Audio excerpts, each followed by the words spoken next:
나무 묘호랭개교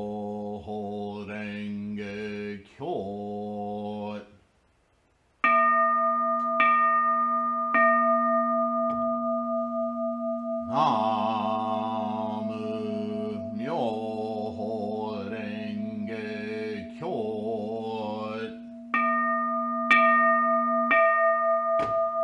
나무 묘호랭개교.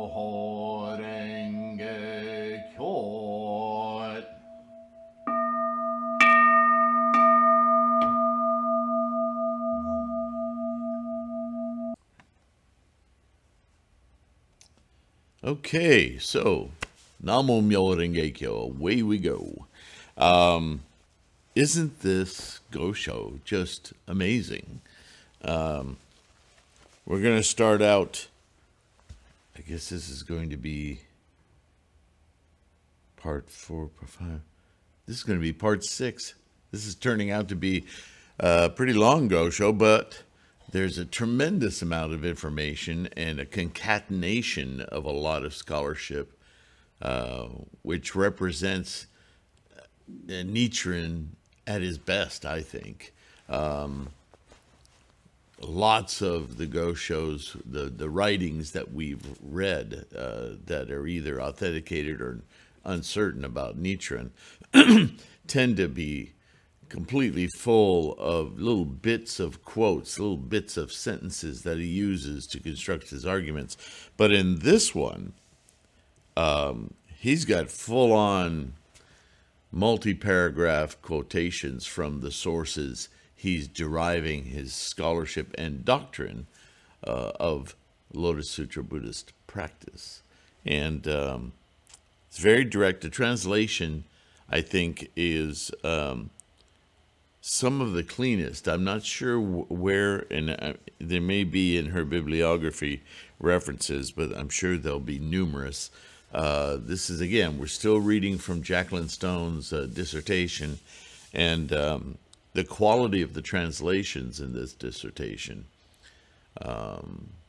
I've found impressive. There's still cultural biases that appear every now and again, but not nearly so much from the repository that I used for those 330 some videos on Nichiren's Gosho. You may have noticed in the playlist that I've added a Nichiren 2 Gosho, or Nichiren Gosho 2, and that's spelled T-O-O. Clever, isn't it? But suffice it to say that that set of Gosho that I'm doing videos on, like this one, are from a different source and include Goshos that weren't in the earlier source, the Zenshu, as well as translations of some of the same ones, albeit through a different entity of scholarship. And I'm doing that because only through studying all of Buddhism, as Shakyamuni exhorted us 3,000 years ago to do, almost 3,000, by looking at the whole picture, we can form our own insights without getting tripped up by the persons, right? Follow the law, not the person.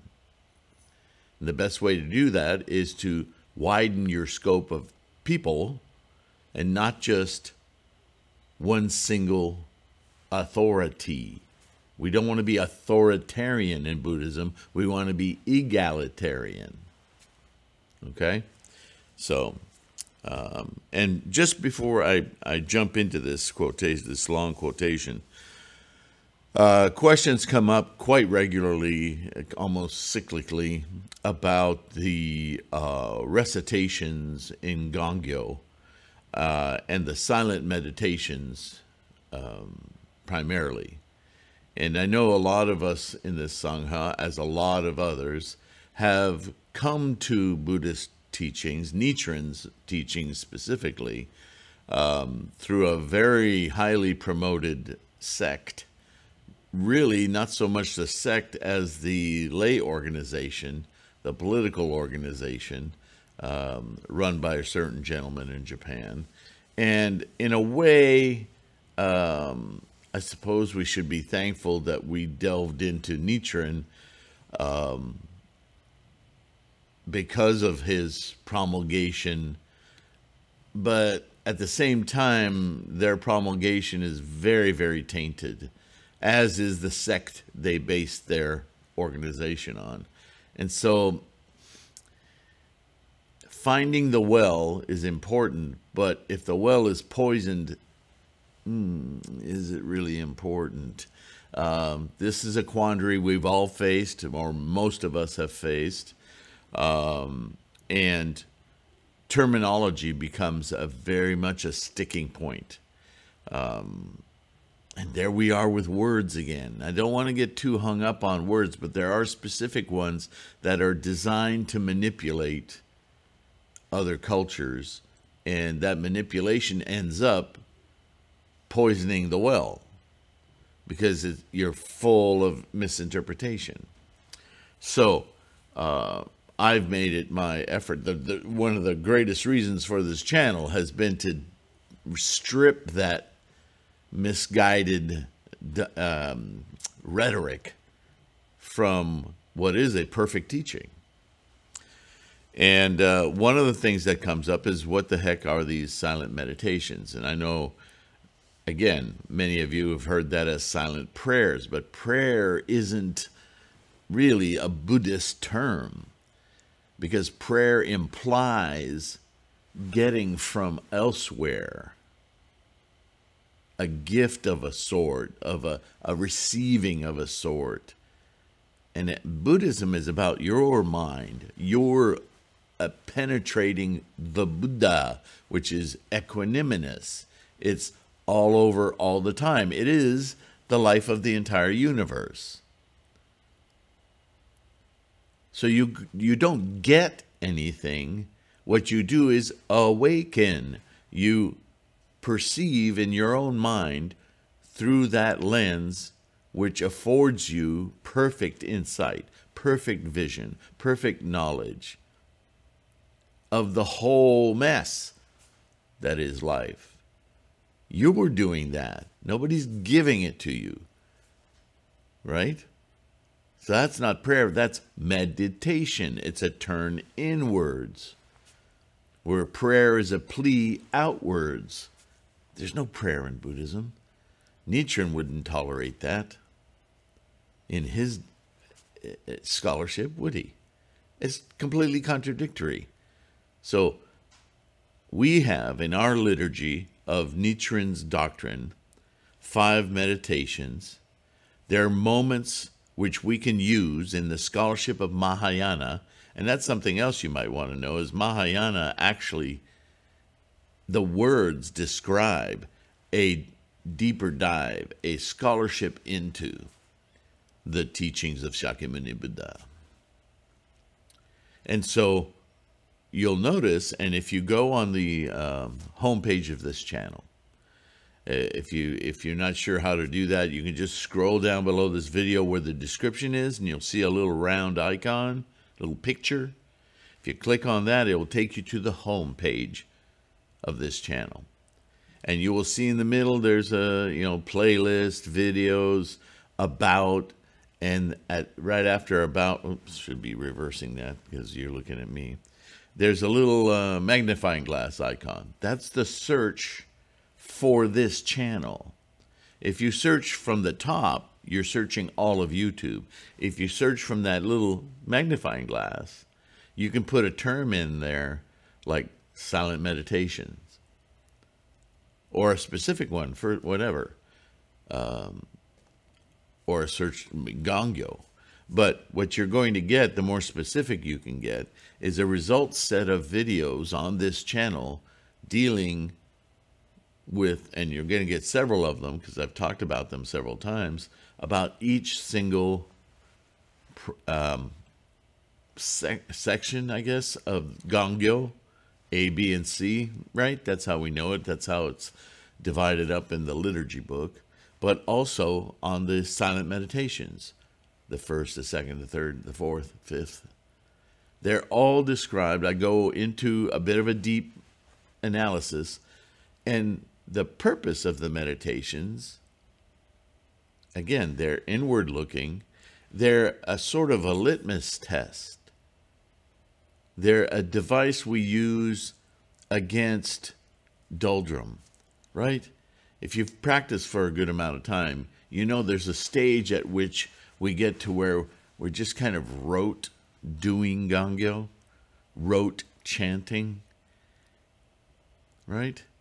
And it's hard to keep the level of enthusiasm and commitment and conviction and confidence every single day. And so something we can use to help foster that in ourselves are the meditations, because the meditations are an opportunity for you to achieve insights in your path to Buddha. And you'll notice, if you go watch the videos, or if you just think about this as you read through the guidelines of the meditation, that the guidelines are all about the teachings of Buddhism, what they really are. And without giving away the answer, it's kind of a self-question, right? A meditation. How do I understand this? I mean, those are some of the best questions I've gotten over the years from people saying, why this self-manifestation? What does that mean, self-manifestation? You've just taken 2 words out of an entire guideline for a meditation. And I get the opportunity in those videos to take the whole thing apart so that you can understand more deeply the concepts that you read about all the time. You learn the concepts, you learn the nature of the quest, if you will, but don't necessarily take it apart well enough or understand it that deeply. So the meditations are an opportunity to look into the very same teachings of Nichiren and his doctrine and the Lotus Sutra, Shakyamuni, and think more deeply on each characteristic of an awakening, of insights, of opportunity, that we can deepen our experience and therefore our confidence. What am I looking for? So if you go to your mandala and you chant Daimoku, again, you're not supposed to be chanting for things. That's samsara. You're chanting to single-mindedly experience Buddha. These are Nichiren's words. And when you read the guidelines for the meditation, you should be able to connect that with an aspect of what you're achieving. How is that Buddha presenting itself for you? What obstacles are you facing? Where are the areas where it's just not clear? The meditations will point that out for you. And so it's a very important part of the recitations, because the recitations, the chapters of the Lotus Sutra that you're reciting, are about these very insights that you individually are achieving. So that's the function of the meditations. They're when you recite, you're committing yourself, right? Namu. But the self part of it can sometimes get lost in just the effort of reciting Gongyo. So the meditations are a reminder. This is what you're clearing up. This is what you're seeing. This is what you're meant to understand. You see? All right, enough on that. I could do a whole video on that. I probably should. I've already taken up, 14 minutes of this one. Let me know if you think I need to do... but first, do us both a favor. Do that search on the homepage and watch some of those videos, at least one of them. Get an idea, like the second meditation. It's a very, very dense meditation. That's why when I do those meditations, I don't just pause for a moment. I pause for a good long time to really, I'll reread it and stop with each sentence and consider it. And sometimes I pause for a long time because I'm reinvestigating what I think I know. So give yourself time. This is a special self-nurturing moment, right? Don't rush through Gangyo. There's no need. There's arguably more value in, it's like chewing your food, kids. Don't just hurry up to swallow and get it in your stomach. Chew it, savor it, taste it. Same with Gangyo. All right. So, he's quoting a passage from the Flower Ornament Sutra, which, as I've said last time, is the Avatamsaka, the first sermon after his enlightenment that he shared with his only few disciples at the time, followers. And he only taught for a couple of weeks when he noticed it just wasn't hitting the mark. They couldn't perceive what he was talking about. And he backed off and he thought, oh, okay, I need to take a different approach here. I need to raise the capacity of these people to the point where they will achieve what it took me almost 7 years to achieve. Silly me, right?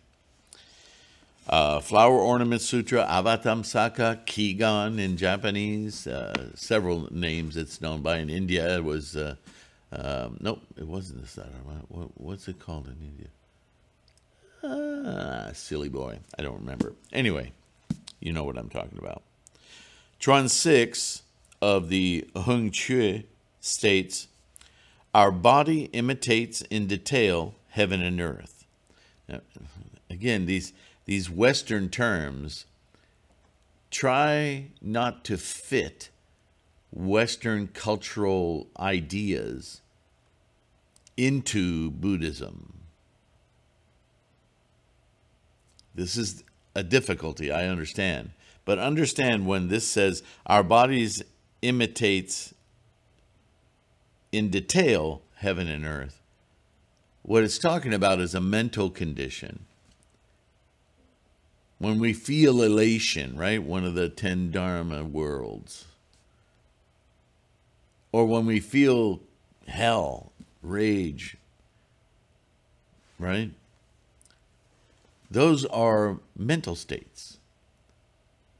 And in our bodies, in other words, in samsara, in the life, we have furiously burning suns. We have sucking everything in reality out in a black hole. We have rocks flying around that are just there doing their thing. We have galaxies. We have quasars. We have just look at any book on astronomy and pick terms out. They are all experiences you and I have, albeit at a different scale, right? The roundness of our head resembles heaven, while the squareness of our feet resembles earth. The cavity within our body is just like open space. The warmth of our belly corresponds to spring and summer. You see, these are all experiences, and experiences happen in the mind. While the hardness of our back corresponds to autumn and winter, the 4 parts of the body are like the 4 seasons. Our 12 major joints correspond to the 12 months. Our 360 minor joints are like the 360 days of the year.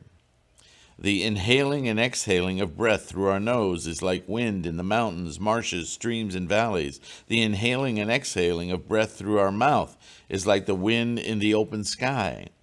Our eyes are like the sun and moon. Their opening and closing is like day and night. The hair on our head, not mine, resembles the stars and constellations. Our eyebrows are like the northern dipper. The flow of our blood resembles the rivers and streams. Our bones are like jewels and stones. Our skin and flesh resemble earth and soil. The hair of our bodies is like the forest. Our 5 organs are like the 5 planets. In heaven, the 5 sacred mountains. On earth, the 5 agents of yin and yang. The 5 constant virtues in terms of society, 5 spirits that reside within the 5 virtues in terms of conduct, or the 5 punishments employed to quell offenses, that is, tattooing, cutting off the nose, cutting off the feet, castration, and decapitation. These 5 punishments cause injury to people in various ways and entail 3,000 varieties of punishment. They are collectively called the 5 punishments. In the administration of a state, the 5 organs corresponds to the 5 sacred ministers. According to the poet Wu Chi, cited in Chuan 8 of the work Chun Men, mentioned below, these 5 ministers are Kaomang, etc. Ascending to heaven, they are called the 5 kinds of clouds, which change into the 5 kinds of dragons. The mind becomes the scarlet bird. The kidneys become the tortoise. The liver becomes the green dragon. The lungs become the white tiger, and the spleen becomes the hook. The Chun Men further states that the 5 tones, the 5 sciences, and the 6 arts in all cases arise from these 5 organs. One should furthermore discern that these 5 correspond to the method of governing the realm. Are you getting all of this? Because this is just a very elaborate way of saying that we are nothing different than the entirety of the universe. That all processes you can identify, from fish in a river to galaxies and interstellar space to photons and quarks, up, down, whatever, spin of particles, electrons, all of it is no different than what we experience as human beings. It's just a matter of scale. And by the way, the only thing that perceives any of that is the mind. So the correlation is literally, I'm not the only one. I didn't invent this, right? This comes from Buddhism. The awakened mind is the great ruler within.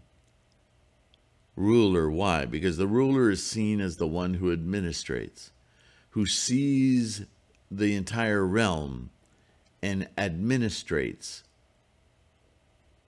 toward a goal. So when we sit down in front of a mandala and we focus our mind on sitting with Buddha, instantiating our awareness of Buddha, not instantiating Buddha. Buddha is, that's the condition of everything. But seeing it clearly, understanding it clearly, experiencing it clearly, that's why we chant. That's why we have a mandala, to distract our monkey mind and to focus it on Buddha. Yeah. And that focus is our mind taking control. It dwells within the 100-fold compound. We're going to end up with the 10 worlds or realms in the 10 realms in the thousand suchnesses, the 3,000 realms in a single thought moment. Our mind is the ruler. When he goes forth, he is attended by 5 ministers. The lungs are the minister of war, the liver is the minister of multitudes, and the spleen is the minister of works. Not literally, but this is an indication that the apparatus of this body is what provides the ground for the emerging of mind. And as mind is the ruler, it is supported by the body. Otherwise, the mind would not be there.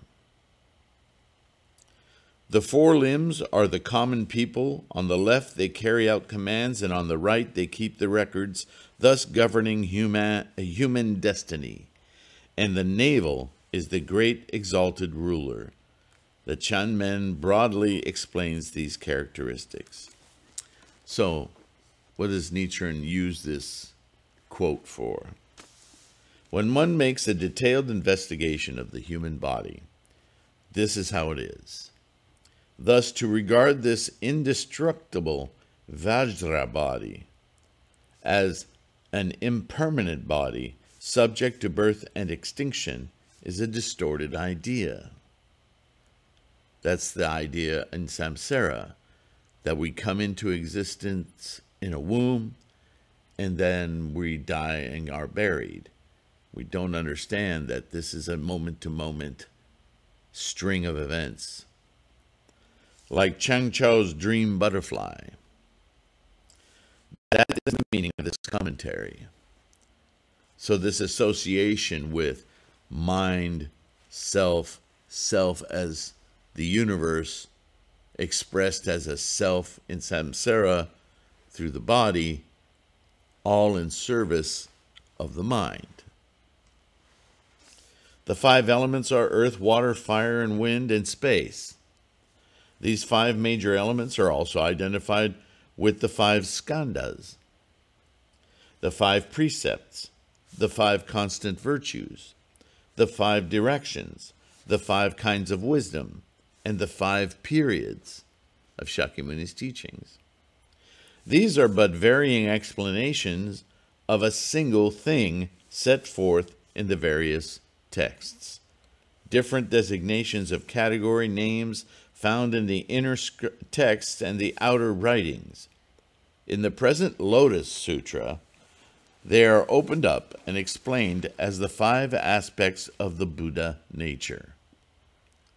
That's an interesting combination of words if you stop to think about Buddha nature. Knowing what we do about Buddha-ness, nature implies, actually explicitly states, that it is this entire universe, from time without beginning to time without end. Why? Because there is no time. If there's no space, there's no time. If there's no time, there's no space. This universe occupies space and therefore is its very self time. That's why we say time-space or space-time. They're actually a redundant word. They're one word because they're both the same thing, viewed from a different mind state. And Buddha is understanding that explicitly in each single moment of experience. That everything is traveling, moving, kinetic through time-space. Birth, death.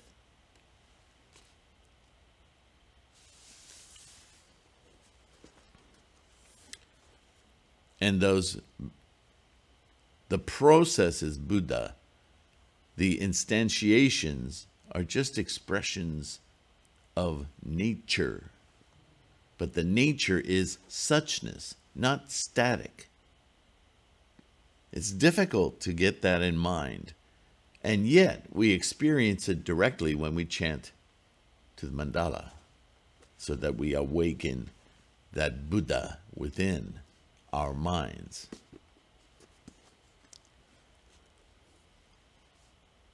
And the seeds of the 5 wisdom Tathagatas, inherent in the mind of all living beings. These are, in fact, the 5 characters Myoho Renge Kyo.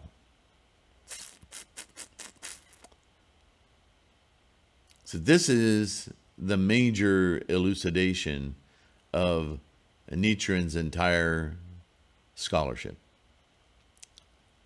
That Myoho Renge Kyo aren't just characters. They're not just words. They're not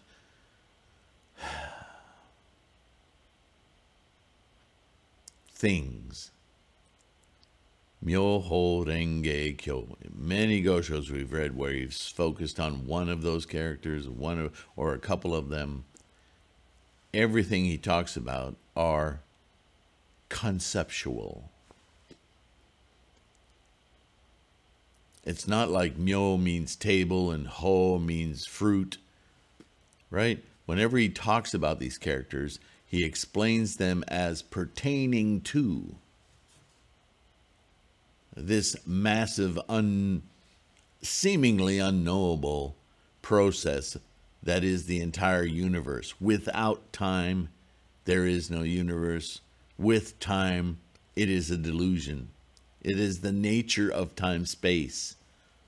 But ultimately, what time-space forms from and dissolves to is quiescence.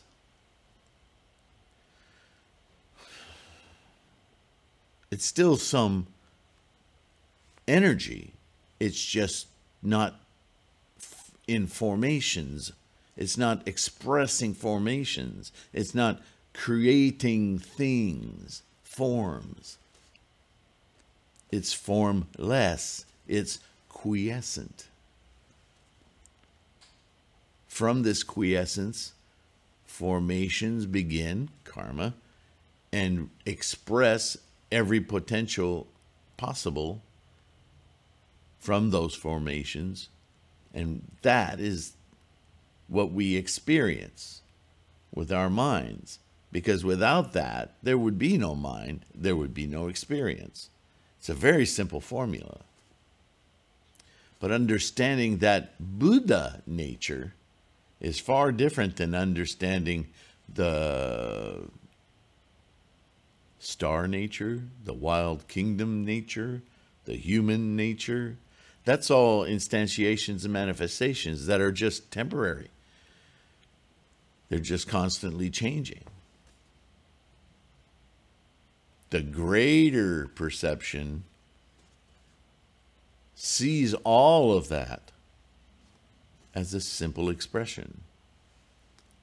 And that knowledge, that understanding of the entirety of the process, that is Myoho Renge Kyo.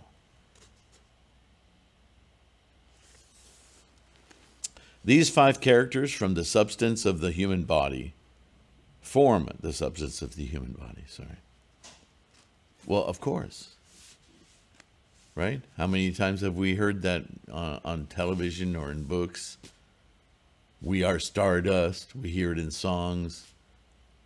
Right? Those 5 elements, Myoho Renge Kyo, the process of the entire thing, is what forms this apparatus, this human body. They are inherent and eternally abiding. Right? Another way to say that is everything starts with Buddha and ends with Buddha. But that's meaningless to say. Its only potential is in enlightenment, in experiencing it. So Buddha only occurs, manifests in the mind that perceives it.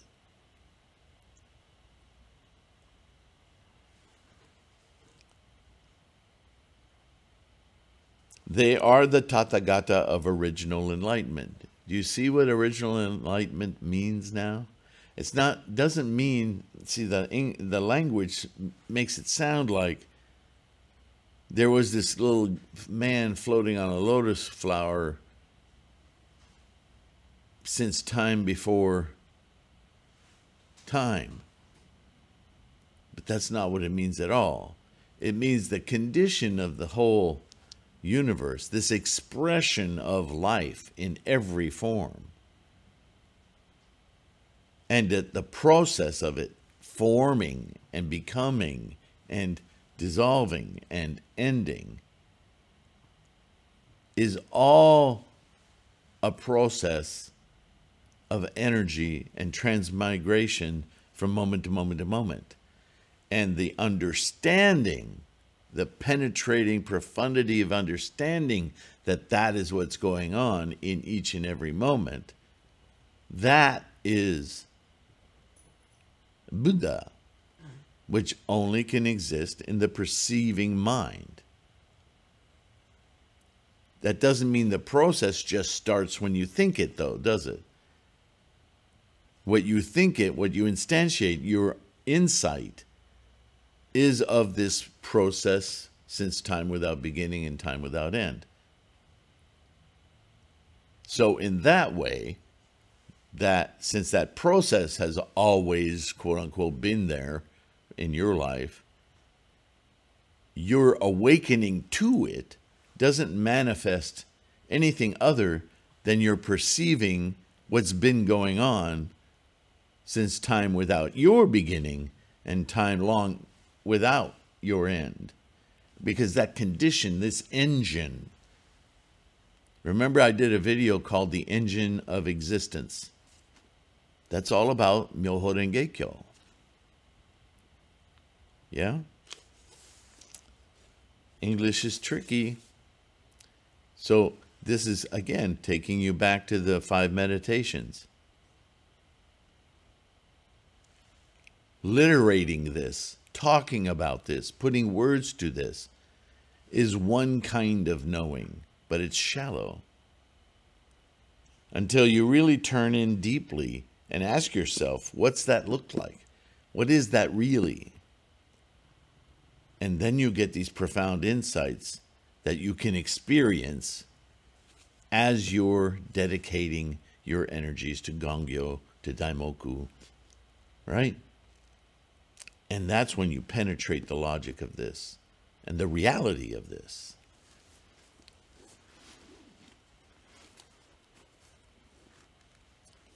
This is what is meant by the 10 suchnesses, which is, it is said that, quote, only a Buddha together with a Buddha can fathom, end quote. So yeah, it's just words. And words can mislead, confound, but trying to understand what is meant through the communication to one another, whatever language it's in. Once you experience it, Namo Myoho Renge Kyo, Namo Myoho Renge Kyo, and you get that flash of insight, and somebody else you know also gets that flash of insight, the two of you can look at each other without words and know something just happened. You know you just experienced something, even if you're not confident about labeling it Buddha, but that's what it is. And the more you do it, the more confident you'll become that that's what it is. And this is what Nichiren is harping on all the time. Get your resolve up. Get determined. Be single-minded about Buddha, awakening your Buddha perception. Yeah?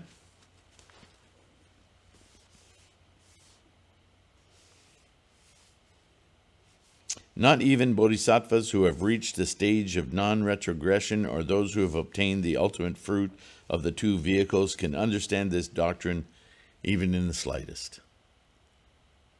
Even bodhisattvas who have attained the stage of non-retrogression, arhats, right? Look, this is the story of Devadatta.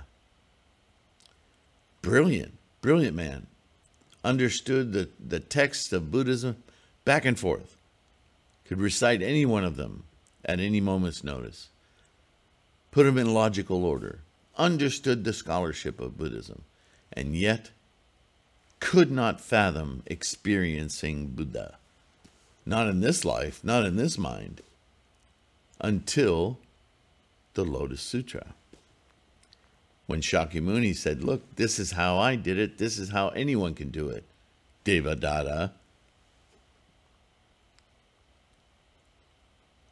And Shakyamuni assured him, you will be Buddha so-and-so.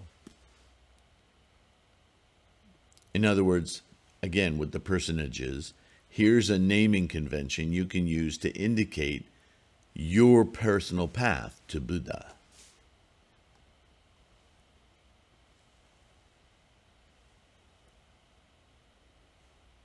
Yet ordinary people who embrace the perfect and sudden teachings can understand it from the time they first arouse aspiration for enlightenment. Again, and I was thinking about this last night. I didn't get much sleep, so I apologize if I seem a little droopy, but there are teachers who would be fond of saying that you don't need to understand anything about Buddhism if you just chant. And I take issue with that statement. There's a grain of truth to it, and it's right here in the Avatamsaka Sutra, right? The first sermon. Ordinary people who embrace is very important word here, the perfect and sudden teaching, can understand it from the time they first arouse the aspiration for enlightenment. Now, the problem I have with that earlier statement of you don't have to understand Buddhism in order to chant Namo Myoho Renge Kyo, that may have a grain of usefulness to get people to open that door, rattle that gohanzen so that they become, planting the seed, right, in the parlance of Buddhism. And I think, yeah, there's some value to that, and there's some truth to it. Nichiren basically says it. Not in those words, but in a way you could derive that from Nichiren. Shakabuku, right? But Shakabuku is much more aggressive. And Shakabuku was a term he came up with specifically to other Buddhists. Be that as may, my point is that you may very well start by chanting, and just by feeling something interesting and being attracted to doing it again, there's some value in that. But my point is that value will not sustain. It won't, because chanting gets boring. Chanting alone gets boring. It's singing a song, and even if it's a big 7 times platinum single on the charts, you will get tired of it. But if you learn more about what it means to be chanting, what are the sources of inspiration toward chanting, what is this supposed to accomplish? How does this affect my life? What's the payoff? I mean, this is human nature, isn't it? So we have our contrived and constructed world and ego and point of view. And then there's the Buddha point of view, the Buddha nature, which is the entire picture outside of the constraints of time-space. But you can only perceive it, that Buddha nature, through the enlightenment awakening of your Buddha access, your access point, your mind. Therefore, they attain Buddhahood in their present form. So that includes all of us. Becoming the indestructible Vajra body, the wisdom body, right? The Buddha, the 3 bodies of Buddha. From this, you should clearly understand that if the heavens are destroyed, one's own body will be destroyed. And that if the earth splits open, one's own body will split open. When earth, fire, water, wind, and space cease and perish, one body also ceases and perishes. Well, yeah, if the universe disappears, guess what? Yet, even though the three time periods of past, present, and future may change, these five great elements do not change. And though the three ages of the true Dharma, the semblance Dharma, and the final Dharma may differ, the five elements remain uniform and do not prosper or decline, change or alter. This process is not constrained by time. Life. According to the commentary on the medicinal herbs chapter, the principle of the perfect teaching corresponds to the great earth, and the perfect and sudden teaching to the rain in the sky. Moreover, the three teachings, the Tripitaka teaching, the shared teaching, and the distinct teaching, correspond to the three kinds of grasses and two kinds of trees. The reason is that these grasses and trees are produced from the earth of the perfect principle, and nourished by the rain from the sky of the perfect teaching. Yet, although these grasses and trees that represent the five vehicles flourish, they never think that they flourish by virtue of heaven and earth. Therefore, all the followers of the three teachings, ordinary humans, gods, people of the two vehicles, and bodhisattvas, are likened to grasses and trees and described as being ignorant of their obligations. For this reason, they received the name of grasses and trees. Now, through the Lotus Sutra, the grasses and trees of the five vehicles for the first time know their mother, the perfect principle, and their father, the perfect teaching. Being produced from the single earth is like understanding one's debt to one's mother, and being nourished by the single rain is like understanding the debt one owes to one's father. Such is the meaning of the medicinal herbs chapter. So I think I'm going to stop there. Yeah. So some of that may start sounding like word salad. I understand. But if you can allow yourself the abstraction of everything that we name in this thingification universe, like grasses and trees, and understand those as mindsets, as certain persistent ideas that we cling to, because clinging and craving, that's where they are, in the mind. And the way that quotation, or not quotation, that paragraph of Nichiren's Gosho there, you know it, it's one of his favorite subjects. You know what he's talking about. Fealty. Filial responsibility. That your very existence in this body owes its existence to the universe body. And beyond that, the birth of the process of this past, present, future, moment experience of the process of life.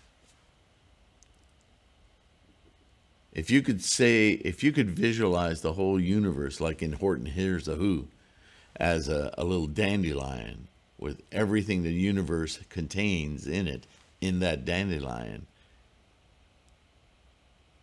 right? And if you took an electron microscope or more powerful microscope and dove in, you would find that there are entire universes within that universe. At what point would you understand that the thing that, whatever it is, grew that dandelion is responsible, is the same energy, is the same manifestation that is you, ego, self, mind. That blows away your familial relationships. That blows away your genealogical relationships. You can trace your DNA all the way back to the first amoeba. It's still only a point in the larger process. So, yeah, it's difficult to instantiate Buddha because Buddha is that whole dandelion within a time space that is constantly changing. That's so huge to consider. And yet, you and I can develop our minds to actually experience this entire dandelion and therefore honor it, feel it with operating within our life, as our lives is just a tiny manifestation of the whole life, the whole body. Look at it another way. Miniaturize yourself into a little nano bubble in the system of the human body. We're that integrated. This body of the universe is our body, and our body is the universe. They're really just different expressions of the same things. And that's this whole part of this Gosho is trying to break that down to get our human minds to break free of the little world we tend to live in. I want to paint the walls in my bedroom because then I'll, what? Feel better? Be better? Live calmer? How much is that really going to affect us? But we endeavor to do it. I don't like this house. We need to move. I don't like this neighborhood. We need to move. Where are you going to go? To another house? In another neighborhood? What are you changing? See, Buddhism seriously looks deeply as a much larger causal relationship with the universe body. It transcends these little tiny experiences that we want to cling to, hang on to. When we do that, when we let all those little things just be, we don't invest our identity into them, they cease to affect us. Our shoulders start to lower. We relax because we don't have all of these tensions, anxieties, worries. There's only one worry you need to worry about, is the state of mind that you are in. And you have the perfect tool to instantiate your Buddha state of mind, which can engage freely with the flow of life and therefore express all potential available to you and experience it profoundly to the point where the value of life itself overwhelms the value of your ego, your self. Right? I hope something of what I've said is piquing your curiosity or reverberating in your understanding. Let me know in the comments, please. And I know I talked about the search criteria on the homepage of this channel, but don't forget there's also a full website out there at threefoldlotus.com with tons of simple early questions, deeper questions about Buddhism, a whole page of, links like original Buddha ? Yep, what does that mean? click on it, a PDF opens. It may be a bunch of pages of my own research for your evaluation, or it may be a blurb or an email that I thought was especially covering certain aspects. It's by no means a complete compendium of everything to be said on these topics, but it's a good starting point. It's something for you to consider, and if nothing else, it's a teaching aid. When you finally get that person that you know, that you met one day, who's not a close friend, but maybe somebody that you're creating a friendship with, because based on maybe it was a skiing vacation or skateboarding or at work, and they've expressed a curiosity. What are you doing? You seem to always be able to get through these obstacles here at work, and that guy doesn't affect you. And how do you do that? You can come over and chant with me. And the minute you start that happening, you take on the responsibility of assisting them. And when they start asking questions, you might find yourself going, Don't make it up. Don't hunt for an answer. Because if you don't know the answer and you try to provide one that you think sounds good, you'll be found out. Your information, your teaching will fall short. You could search through the Gosho and try to find something that relates, but use the website. There are capsules of information there. And when you read them for yourself, you'll inculcate them into your understanding. And when you chant, you'll come to your own way of understanding the very same things. And you'll be prepared to tell somebody with confidence. Don't complicate your mind. It just means this. Right? This goes back to what I said earlier. Simply chanting opens a door. It opens that pathway to the internal Gohanzan that allows our mind to experience Buddha. So right away, once that seed is planted, it needs watering, it needs sunlight, right?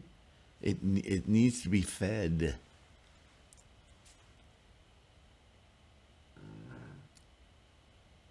Thank you. Thank you for listening. Thank you for your questions, your emails. Like, subscribe, share. Yeah, you can let the videos do the teaching for you, at least some aspect of it, right? The website, Threefold Lotus, also the oral downloads. Those can be helpful for you, whatever your schedule is. It may be easier for you to listen to these study sessions as you're doing other things, although that's a distraction of sorts. But for some, it's incredibly valuable to have the audio podcast. So make use of it. Download it. It's free, right? The bookstore is another source of support for this channel and information for you. What else? Oh, and get your own Nichiren inscribed Gohanzan or mandala of Gohanzan, right? Achieve your Buddha, not somebody else's. Okay, enough. Thank you so much again. I deeply appreciate you guys. Those of you who offers financial support, amazing. And until next time, I'll see you in the next one. Bye for now.